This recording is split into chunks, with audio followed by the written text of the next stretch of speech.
Dark Judgment is a game that has been on my Steam's wishlist for around 2 years now. Released in 1997 for PC and brought to Steam in 2020, this game never really got my attention. Despite the positive reviews on Steam, some of the commentaries in there halt me from getting it, point to some problems that I consider crucial, but finally, on this last Steam sale I got the game for less than $2, and I can finally speak about it. But before all that, hi, I am Savino, and welcome to the Flying Kick channel.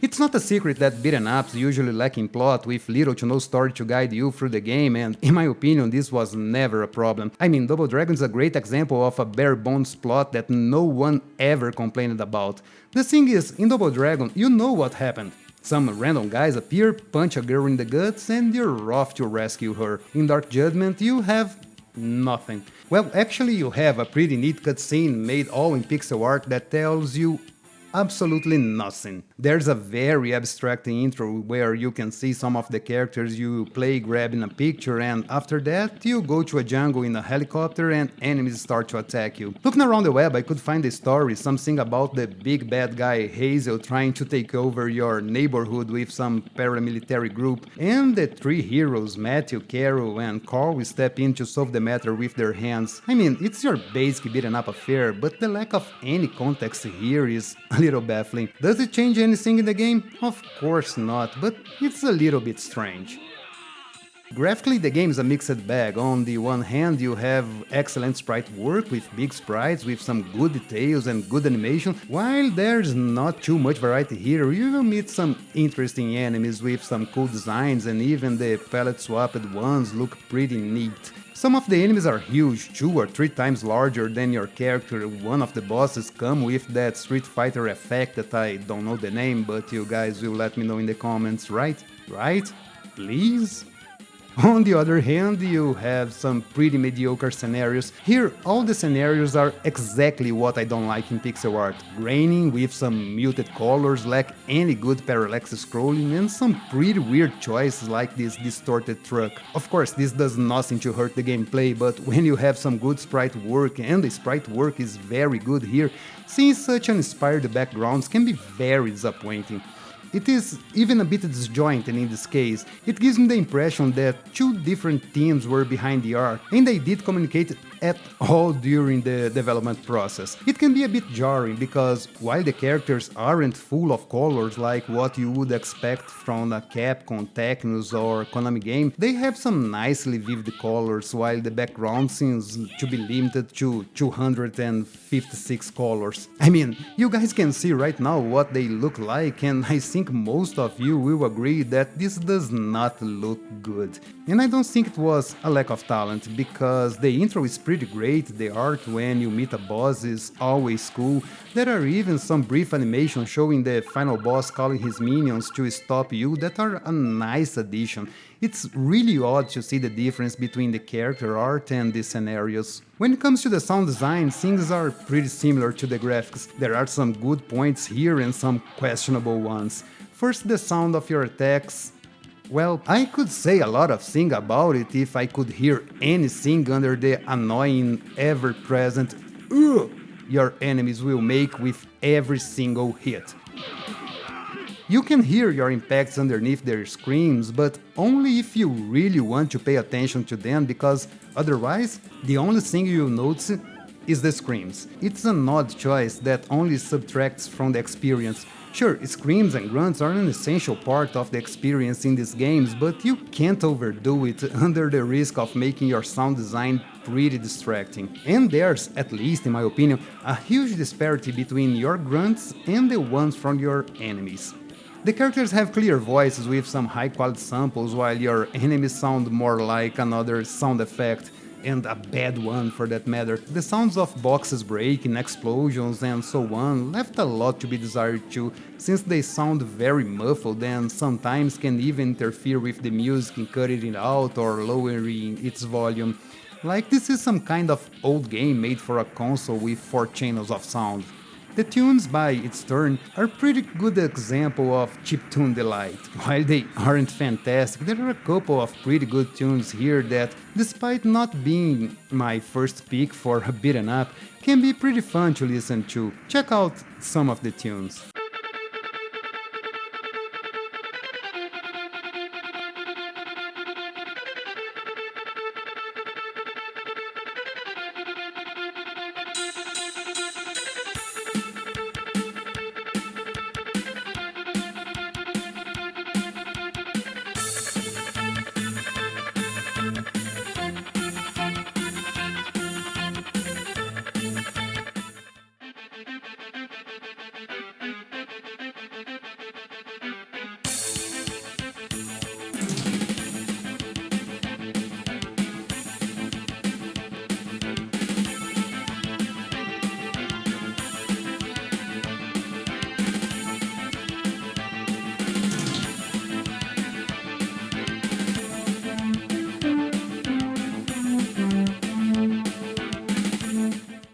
In the end, there's little to compliment here, but aside from your enemy's grunts and low quality of some samples, there's little to complain too.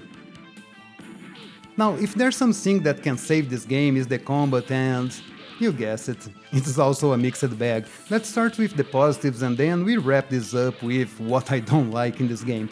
To begin with, the game controls pretty well. All of your 3 available characters are fast and the controls are responsive and precise. Nothing to complain about here. The combat is also pretty satisfying with some nice hit stops on your enemies, good hitboxes that are even a bit generous, and a great variety of moves for a game that uses from 2 to 3 buttons. You have here your attack, a jump and a desperation move that will consume a bit of your health, and it's really just a bit. In Dark Judgment, your desperation move can be used almost at will, since you will find enough health replenishers to fill the little you spent. There are also some extra moves like pressing down up an attack or down forward an attack to unleash more powerful moves and increase your hit counter. Your characters are also cool, although the differences between them are minimal. As I said, they all move very fast across the screen and they vary a little between reach and strength, with Carl being the one with the longest reach, Carol being the fastest, and Matthew the strongest. Your enemies, at least at the beginning of the game, are your basic enemies of every beaten up ever, with some kind of fodders that will appear all the time, especially during boss fights, comprising of big strong guys and quick girls that can give you some trouble. There are also some annoying dogs that can be a pain sometimes since their hitboxes are a little short, and I don't like hitting dogs in games, they are good boys, don't do this to them.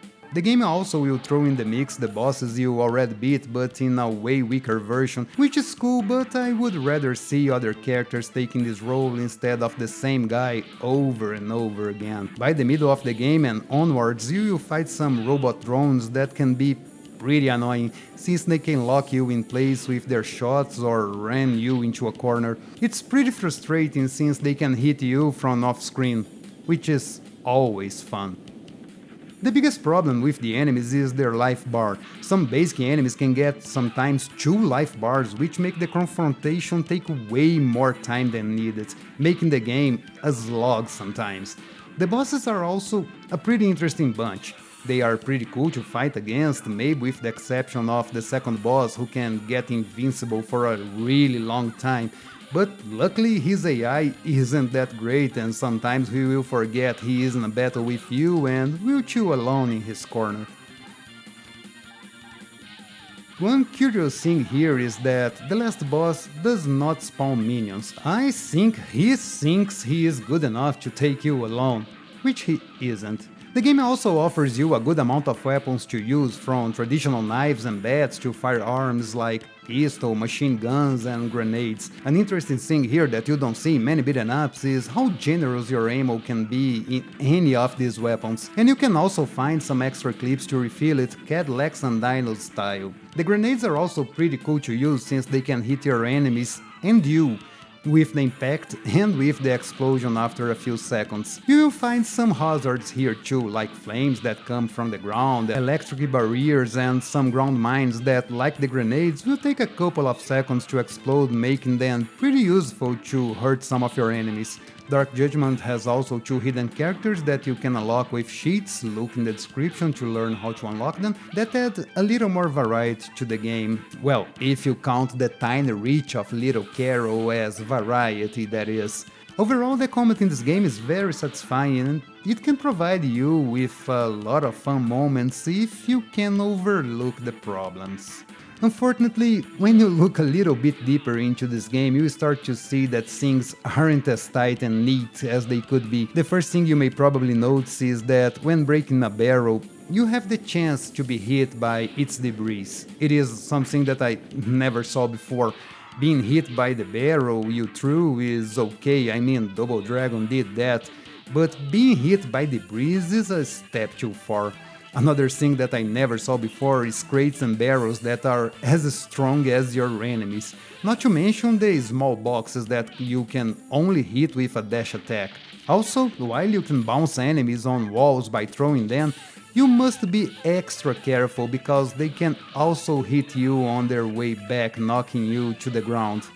It is very annoying because a lot of times you will grab an enemy without meaning it because the dude just entered into your grabbing zone and in the heat of the moment you can throw them and be hit. I mentioned earlier that some enemies can shoot you off screen, and this is one of the points that annoys the heck out of me, especially in later levels. The game has way too many ranged enemies. Enemies throwing knives, carrying guns, and drones armed with relentless machine guns all at once, knocking you left and right, giving little to no chance for you to escape. Sometimes not even your desperation move will work because you simply can't stay still for a second before being knocked down by an enemy. Not to mention the enemies that are waiting for you armed with machine guns or pistols right at the start of a level.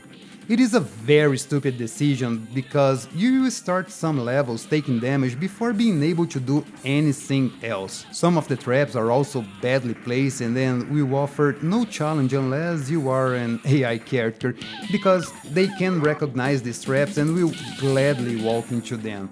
And there's also pits that take a whole life from you, which is a terrible design choice since all it does is artificially increase the difficulty instead of offering a fair and fun challenge. Adding this to the vast number of enemies with ranged attack, and you can be sure that you'll be knocked to your death plenty of times. While the game isn't that hard and will give you a lot of extra lives, not to mention infinite continues, it can get pretty annoying after some time, especially playing alone. With a friend, some of these problems are easier to overlook, mainly because you will be laughing at the bad choices the developers made more than anything else. And of course there are the controllers. If you want an Xbox controller, forget about it. It won't work. This game can only recognize controllers with D input, and anything with X input here will have the commands ignored.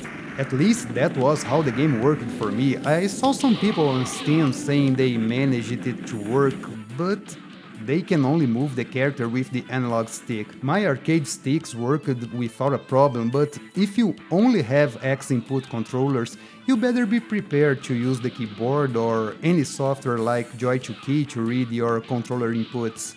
Now, you may have noticed that in this video I didn't show too many levels, but that's because the freaking game keeps crashing with me every time I try to record it. Pretty annoying. Overall, Dark Judgment is pretty being a homage to the classics as stated on the Steam page. A lot is missing here from these games. The combat is good, which is important, but the game is so frustrating and so badly designed that it will end up being an extremely disappointing experience. For $13, no, I can't recommend it for anyone. For a couple of bucks more or even less, you can find way better games, and Come on, if you really wanna play a classic game, you have a huge catalog to play on MAME. If emulation is not your thing, Hamster has a vast catalog of beat'em ups for PS4 and Switch with a better price and controller support. I got this game on sale for only $2 and I still feel ripped off. Yeah, unfortunately this one does not get the Flying Kick seal of quality. Actually, I want to flying kick this game out of my computer and I will as soon as this review is published. And that's it for the review, guys. I hope I saved you some bucks, but if you want to try it, well, wait for the next sale because the full price is an assault on your wallet. There's absolutely nothing here that's worth this price. Well, I will be back soon with some gameplay from the awesome We Could Be Heroes, and meanwhile, I hope you all have an awesome day, and remember, keep it up.